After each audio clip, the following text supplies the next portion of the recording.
Pakistan cricket team में जो है वो तब्दीलियों की हवा चल रही है। कभी कोचेस तब्दील हो जाते हैं, कभी कप्तान तब्दील हो जाते हैं, कभी चेयरमैन तब्दील हो जाते हैं, कभी पीसीबी की जो इस्टेब्लिशमेंट है उनके इंटरनल जो देखने वाले लोग हैं वो तब्दील हो जाते हैं, और कभी पीसीबी की सिलेक्शन कमेटी जो वो तब्दील हो जाती है। और एट दी एंड जो इसका खमियाजा है, जो सबसे ज़्यादा इफेक्ट होती है, वो पाकिस्तान क्रिकेट टीम होती है। और उसका हमने देख भी लिया है कि पाकिस्तान क्रिकेट टीम की इस टाइम परफॉर्मेंस किस तरह की है, कि वो जो टॉप टीयर टीम्स होती है ना, अब उसमें भी हमारा जो है वो शमूलियत उसमें नहीं होती, उसमें नाम हमारा नहीं लिया जाता। हमारा India, Australia, England, New Zealand, south Africa के साथ नाम नहीं हमारा लिया जाता। हमारा नाम लिया जाता है अब Bangladesh, Sri Lanka, West Indies, Zimbabwe, इनके साथ लिया जाता है कि यार इनके जो है वो टक्कर की टीम है पाकिस्तान। ये ऊपर वालों के तो हमारे पहुंच से ही वो दूर हो गए हैं। और ये जो चेंजेस होती है ना बैक टू बैक, ये वजह होती है जिसकी वजह से आज पाकिस्तान क्रिकेट टीम जिस जगह पर पहुंच चुकी है, जिस बुरी परफॉर्मेंस पर पहुंच चुकी है, ये इन तब्दीलियों की वजह से होती है। कंसिस्टेंसी जो है वो आई नहीं जाती। अब ये जो रिसेंट अब वाक़या हुआ है कि मोहम्मद यूसुफ जो पीसीबी के सेलेक्टर थे,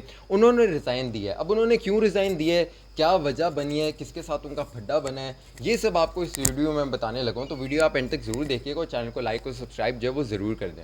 देखिए, मोहम्मद यूसुफ काफ़ी अरसे से पाकिस्तान क्रिकेट बोर्ड के साथ मुंसलिक हैं। वो अंडर 19 वर्ल्ड कप जब हुआ था तब भी वो साउथ अफ्रीका गए थे, जूनियर सिलेक्शन कमेटी में भी वो थे। और जो पाकिस्तान क्रिकेट टीम, जो नेशनल सीनियर जो टीम है, उसके भी वो सेलेक्टर थे। और जो T20 वर्ल्ड कप में परफॉर्मेंस हुई है और जो रिसेंटली बांग्लादेश के खिलाफ हमने हिस्टोरिक किस्म की जो है वो बेइज्जती करवाई है, उसमें भी वो सेलेक्टर थे।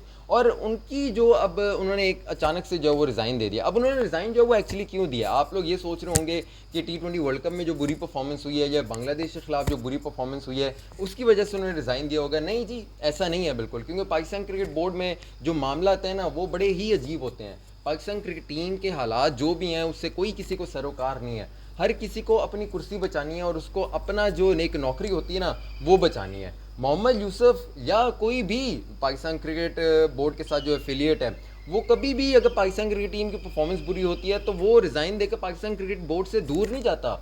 वो रिज़ाइन देकर किसी और डिपार्टमेंट पाकिस्तान क्रिकेट बोर्ड के लग जाता है। यानी कि आप ये देखें कि एक एहतसाब होता है, एक अकाउंटेबिलिटी किसी की होती है कि यार आपने बुरी परफॉर्मेंस दिया, आप पाकिस्तान क्रिकेट बोर्ड में सर्व नहीं करोगे। लेकिन ऐसा नहीं होता। पाकिस्तान क्रिकेट बोर्ड में एक डिपार्टमेंट से हटाकर दूसरे डिपार्टमेंट में जो लगा दिया जाता है, जो नवाजने का एक चक्कर है वो जारी रहता है। और कोई उसमें जो है वो अकाउंटेबिलिटी नहीं होती किसी की भी। आप देख लें पिछले पूरे अरसे में देख लें, ना चेयरमैन की हुई, ना कोचेस की हुई, आगे पीछे ना जो है वो कप्तानों की हुई। अब सिलेक्शन कमेटी की भी आप देख लें, एक एक करके सारे सिलेक्शन कमेटी से जो वो जा रहे हैं और मोहम्मद यूसुफ भी जो वो चले गए हैं। अब आखिर वजह क्या बनी है? वजह ये बनी है कि मोहम्मद यूसुफ का फड्डा हो गया एक कोच के साथ। कोच वो हैं जो पाकिस्तान क्रिकेट टीम के साथ जो है वो हैं।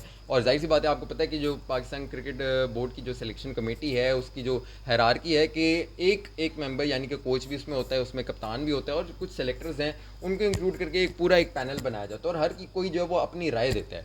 अब मोहम्मद यूसुफ का फड्डा हो गया एक कोच के साथ और वो पाकिस्तान क्रिकेट टीम के साथ ही इस टाइम जो है वो अपॉइंटेड हैं। उन्होंने कहा भाई ये कुछ खिलाड़ी हैं, इन पे मैं इनको कंसिस्टेंसी के साथ चांस देना चाहिए, जितने मर्जी जो है वो फेल हो जाएं। वो ये कोच साहब ने कहा था। तो मोहम्मद यूसुफ ने कहा था कि थोड़ा सा जो है वो आप एहतसाब ज़रूर करें, थोड़ा सा आप यंगस्टर्स को चांस दें, जो डोमेस्टिक में परफॉर्मेंस दे रहे हैं उनको चांस दें। जैसे फॉर एग्जांपल अब्दुल्ला शफीक के ऊपर जो है वो एक आवाज़ उठाई थी मोहम्मद यूसुफ ने कि आप इसको रेस्ट कराएं और जो बाकी जो प्लेयर्स हैं उनको आप उठाएं, उनको आप थोड़ा सा चांस दें, ताकि डोमेस्टिक के जो परफॉर्म करते हैं डोमेस्टिक में उनको थोड़ी सी इज्जत महसूस हो कि यार डोमेस्टिक वाले जो वो उनकी परफॉर्मेंस रायगा नहीं जाती। ये मोहम्मद यूसुफ ने कहा था। लेकिन जो कोच साहब हैं वो कहते हैं कि नहीं भाई, हमने कम से कम जो है वो चेंजेस करनी है और हमने जो है वो कंसिस्टेंसी के साथ चांस देना है, चाहे 2 से 3 या जितनी मर्जी जो है वो फेलियर हो जाए। अब इसका जो एक क्रक्स बनता है ना, वो ये बनता है कि यार प्लेयर टू प्लेयर जो है ना वो पाकिस्तान क्रिकेट बोर्ड के रूल्स ही अलग हैं। एक प्लेयर को किसी और रूल से जो है वो उसको नोट किया जाएगा और एक किसी और दूसरे प्लेयर के लिए रूल्स जो है वो अलग होंगे। और इसी वजह से जो ये प्लेयर्स हैं ना, ये आपस में भी इनकी थोड़ी सी हो जाती है और ये क्रिकेट बोर्ड से भी जो है वो नाराज़ होते हैं कि यार आप एक प्लेयर को अलग निगाह से देख रहे हो, दूसरे प्लेयर के लिए जो है वो आपके रूल्स जो है वो अलग हैं। और आप रूल्स अगर तोड़ोगे, किसी हर प्लेयर के लिए अलग अलग रूल्स बनाओगे तो फिर फड्डे होंगे, विद इन टीम भी फड्डे होंगे। और पाकिस्तान क्रिकेट बोर्ड में के जो हालात हैं, जो ऑफिशियल्स हैं आपस में, सेलेक्टर हो गए या कोच हो गए, इनके भी आपस में जो वो फड्डे होंगे। जो प्लेयर पसंद होगा उसको हमने रज के चांस देने हैं, चाहे वो जितना मर्जी जो है वो फेल हो जाए। और जो डोमेस्टिक परफॉर्मर है, जिसकी कोई इतनी पीआर भी नहीं है, जो सोशल मीडिया स्टार भी नहीं है, ना उसकी जो है वो कोई दोस्ती भी ऐसे जो है वो नहीं है, अगर वो नहीं होगी तो फिर उसको जो है वो चांस नहीं मिलेगा। वो चाहे जितना मर्जी जो है वो रगड़ा लगाता रहे। हम उमर अमीन की बात कर लें, हम कामरान गुलाम की बात कर लें, तो ये पाकिस्तान क्रिकेट बोर्ड में जो वो मेरिट चल रहा है। और ये ही फड्डा था कि मोहम्मद यूसुफ ने फिर कहा कि भाई माजरत है, मैं सिलेक्शन कमेटी में काम नहीं करूँगा। हाँ, सिलेक्शन कमेटी में काम नहीं करूँगा तो फिर आप किसी और मुझे शोबे में जो है वो घुसा दें, वहाँ जो है वो मुझे डेजिग्नेट कर दें।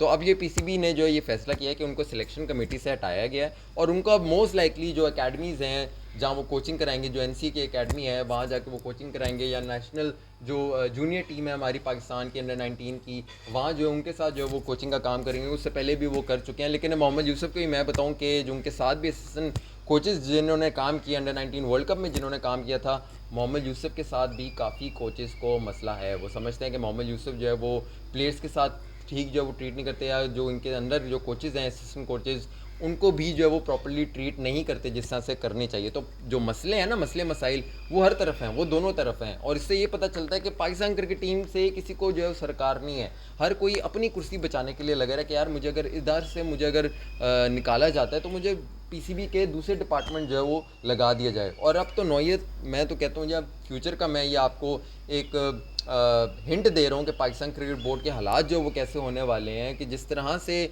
हम लोग देख रहे हैं कि जो एक सीनियर लीडरशिप जो पाकिस्तान क्रिकेट टीम के फैसले लेती है, डोमेस्टिक सिस्टम के जो है वो फैसले लेती है, उसमें मोहसिन नकवी पीसीबी चेयरमैन के साथ आसपास जो क्रिकेट एडमिनिस्ट्रेटर्स हैं, जो साबिक क्रिकेटर्स हैं, जो क्रिकेट को समझते हैं, वो तो हमें चेहरे कम दिखाई दे रहे हैं। अब पीसीबी इस्टेब्लिशमेंट में जो है एक नया जो है वो एंट्री होना शुरू हो गया, और वो एंट्री उनकी है जो मोहसिन नकवी के साथ फॉर्मर जो इंटरिम गवर्नमेंट थी पंजाब की, वहाँ जो वज़रा थे, वहाँ जो मेंबर्स थे मोहसिन नकवी के जो आसपास थे, उन्होंने अब एंट्री मार ली है पाकिस्तान क्रिकेट बोर्ड में। अब वो फैसले लेना शुरू हो गए हैं पाकिस्तान क्रिकेट बोर्ड के। और अब हालात देखें कि अगर ऐसा ही होता रहा तो मुझे तो लगता है कि ये फॉर्मर क्रिकेटर्स, एक्स क्रिकेटर्स जो है वो निकलना शुरू हो जाएंगे, जो क्रिकेट के साथ एडमिनिस्ट्रेटर्स जो रह चुके हैं वो भी निकलना शुरू हो जाएंगे, जिनको नो हाउ है क्रिकेट की वो भी निकलना शुरू हो जाएंगे, एक्सपर्ट्स भी क्रिकेट के निकलना शुरू हो जाएंगे। और मुझे तो लगता है कि आइंदा दिनों में जो फॉर्मर, जो साबिक जो एक